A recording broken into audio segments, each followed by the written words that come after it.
6 मई 1857 मेरठ छावनी में 90 हिंदुस्तानी सवारों की एक कंपनी को प्रयोग के तौर पर नए किस्म के कारतूस दिए गए। ये वही कारतूस थे जिनके बारे में कहा गया था कि इनमें गाय और सूअर की चर्बी लगी है। इन कारतूसों को दांत से काटकर चलाना था। 90 में से 85 सिपाहियों ने उन कारतूसों को इस्तेमाल करने से मना कर दिया। इन 85 सिपाहियों का कोर्ट मार्शल हुआ। आज्ञा न मानने के जुर्म में उन्हें 8 से 10 साल कैद की सजा सुनाई गई। 9 मई की सुबह उन 85 बंदी सिपाहियों को परेड मैदान में लाकर खड़ा किया गया। उनके सामने गोरी फौज और उसके साथ तोपखाना भी खड़ा किया गया। इस दृश्य को दिखाने के लिए छावनी के बाकी सिपाहियों को भी बुलाया गया ताकि वो भी सबक लें। बंदी बनाए गए सभी 85 सिपाहियों की वर्दियां उतरवा ली गईं। बेड़ियां डाल दी गईं। इस तरह अपमानित करके उन्हें जेलखाने ले जाया गया। अपने साथियों के साथ हुए इस जुल्म को देखकर वहां खड़े भारतीय सिपाही भीतर ही भीतर दुख और गुस्से से परेशान हो उठे। उसी दिन शाम को जब मेरठ छावनी के बाकी सिपाही बाजार में घूमने गए तो सभी ने उन्हें नफरत की निगाह से देखा। लो, ये आ गए बड़े सूरमा, अंग्रेजों के गुलाम। इनके भाई जेल में बंद हैं और ये यहाँ मूछें तानकर मक्खियाँ मारने आए हैं। मक्खियाँ मारने नहीं, चूड़ियाँ पहनने आए हैं। हाँ। अरे तो देर किस बात की है? लो भैया, पहन लो चूड़ियाँ। सिपाहियों के लिए ये अपमान बर्दाश्त करना मुश्किल हो गया। बैरकों में उसी रात गुप्त सभाएं हुई। न कोई सो सका, न किसी को चैन आया। 9 मई की ही रात को सिपाहियों ने दिल्ली के नेताओं को खबर भेज दी कि हम विद्रोह कर रहे हैं और कल या परसों तक दिल्ली पहुंच रहे हैं। अब हमारे लिए 31 मई तक रुकना मुश्किल है। 10 मई 1857 उस दिन रविवार था।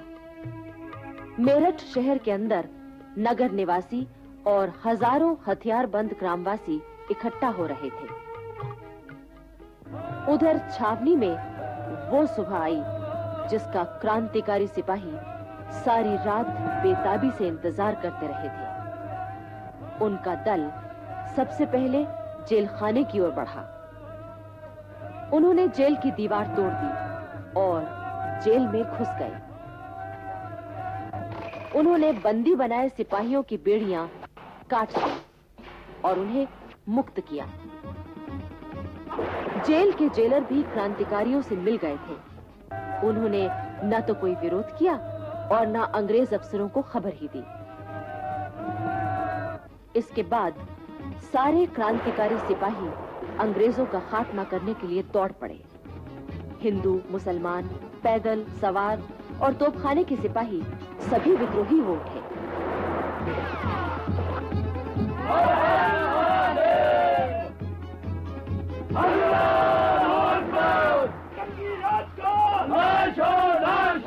सब तरफ एक ही नारा गूंज उठा। उस दिन मेरठ में बहुत से अंग्रेज मारे गए। बंगलों, दफ्तरों और होटलों में आग लगा दी गई। शहर और छावनी दोनों जगह भयंकर विद्रोह छिड़ चुका था। तारों को काट दिया गया था और रेलवे लाइन पर क्रांतिकारी सिपाहियों का पहरा लगा था। 11 मई 1857 की सुबह 8 बजे क्रांतिकारियों का दल दिल्ली पहुंचा।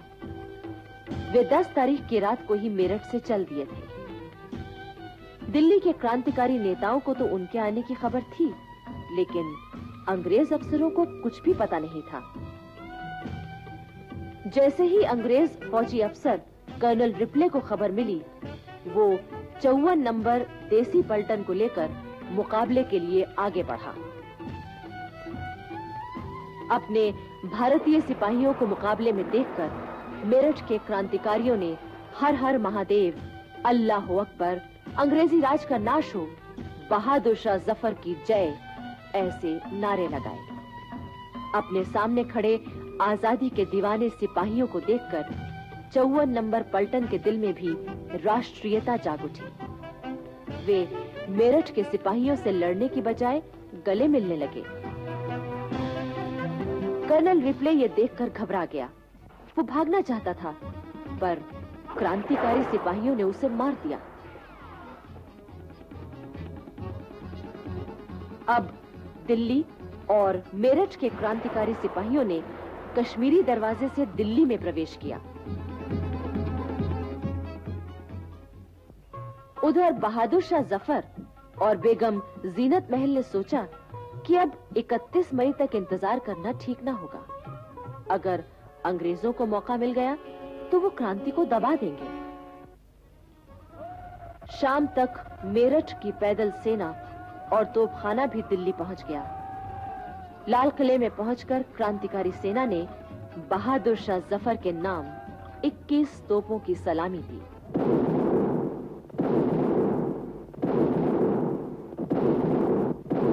बहादुर शाह के पास पहुंचकर क्रांतिकारी सिपाहियों ने उन्हें सलाम किया और मेरठ का हाल सुनाया।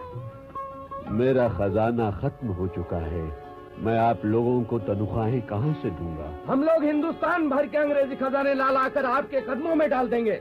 अगर आप लोगों में कुर्बानी का इतना हौसला है तो मैं आपका साथ दूंगा।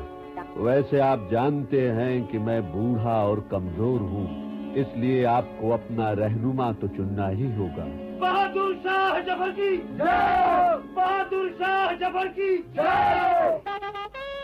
एक बार फिर लाल किले पर बहादुर शाह जफर का हरा और सुनहरा झंडा फहरा उठा। इसके बाद क्रांतिकारियों ने अंग्रेजों के तमाम खजाने, बैंक, इमारतें आदि अपने कब्जे में ले ली। जहां जो अंग्रेज मिला उसे कत्ल कर दिया गया। 11 मई से 16 मई तक दिल्ली में अंग्रेजों का कत्लेआम हुआ। दरियागंज के तमाम अंग्रेजी बंगले जला दिए गए। अब बारी थी दिल्ली के शस्त्र भंडार की, जिसमें करीब 9 लाख कारतूस, 10,000 बंदूकें और बहुत सा गोला बारूद था। यहाँ पर 9 अंग्रेज सिपाहियों का पहरा था। वे किसी भी हालत में ये शस्त्र भंडार क्रांतिकारी सेना को सौंपने को तैयार नहीं थे। आखिर क्रांतिकारी सेना ने उन पर आक्रमण कर दिया। वे 9 अंग्रेज सिपाही ज्यादा देर टिक न सके। उनमें से एक अंग्रेज सिपाही ने शस्त्र भंडार में आग लगा दी। इससे इतना भयानक विस्फोट हुआ कि वे 9 अंग्रेज सैनिक, 25 हिंदुस्तानी और करीब 300 दिल्लीवासी मारे गए। 16 मई 1857 को दिल्ली शहर कंपनी के हाथों से पूरी तरह आजाद हो गया और सम्राट बहादुर शाह जफर का शासन स्थापित हो गया। बहादुर शाह जफर ने सबसे पहले बरेली के बहादुर बख्त खां को सेना की कमान सौंपी और उसे प्रधान सेनापति बनाया। इस मौके पर बहादुर शाह ने बख्त खां से कहा, बहादुर, मुझे तुझ पर बड़ा भरोसा है। मुझे तुम खुदा हवाले करो और यहाँ मैदान जंग में कुछ करके दिखाओ। इसके बाद बहादुर शाह जफर ने देशवासियों के नाम एक पैगाम प्रसारित किया। मेरी ये दिली ख्वाहिश है कि जिस कीमत पर और जिस जरिए से भी हो सके फिरंगियों को हिंदुस्तान से बाहर निकाल दिया जाए, लेकिन इस मकसद को पूरा करने के लिए जिस इनकलाबे जंग की शुरुआत की गई है वो तब तक फतेहयाब नहीं हो सकती जब तक कि कोई ऐसा शख्स जो इस तहरीक के तमाम बार को अपने कंधों पर उठा सके और तमाम कौम का नुमाइंदा कहला सके, मैदान में आकर इस इनकलाबी जंग की कयादत अपने हाथ में न ले ले। बहादुर शाह ने ये भी ऐलान किया, अंग्रेजों को मुल्क से निकाल दिए जाने के बाद अपने जाती फायदे के लिए हिंदुस्तान पर हुकूमत करने की बाखुदा मेरी जरा भी ख्वाहिश नहीं है। याद रखें, खुदा ने इंसान को जितनी भी नेमतें अता की हैं, उसमें सबसे बड़ी बरकत आजादी है। इसलिए हमें हर कीमत पर अपनी आजादी की हिफाजत करनी है। मैं खुदा को हाजिर नाजिर जानकर आपसे ये भी वायदा करता हूँ कि मुल्क से अंग्रेजों के निकाल दिए जाने के बाद मैं अपने तमाम शाही अख्तियारात कौम के उस शख्स को सौंप दूंगा जिसे आप लोग चुनेंगे। क्रांति की चिंगारी सारे देश में फैल चुकी थी। दिल्ली के सेनापति ने तमाम देश के बहादुर फौजों को संगठित करने के लिए खत भेजे। उन खतों में लिखा गया था, भाइयों, दिल्ली में अंग्रेजों के साथ जंग हो रही है। खुदा की दुआ से हमने अंग्रेजों को जो पहली शिकस्त दी है, उससे वो इतना घबरा गए हैं जितना किसी दूसरे मौके पर इन शिकस्तों से भी ना घबराते। बेशुमार हिंदुस्तानी बहादुर दिल्ली में आकर जमा हो रहे हैं। ऐसे मौके पर अगर आप खाना वहां खा रहे हैं तो हाथ यहां आकर धोइए। शाहों का बादशाह जहां पना हमारा दिल्ली का शहंशाह आपका इस्तकबाल करेगा और आपकी खिदमत का सिला देगा। हमारे कान इस तरह आपकी तरफ लगे हुए हैं जिस तरह रोजेदारों के कान अजान देने वालों की तरफ लगे रहते हैं। हम आपकी तोपों की आवाज सुनने के लिए बेचैन हैं। हमारी आंखें आपके दीदार की प्यासी उसी तरह सड़क पर लगी हुई हैं जिस तरह कासिद की आंखें लगी रहती हैं। आइए, आपका फर्ज है, फौरन आइए। हमारा घर आपका घर है।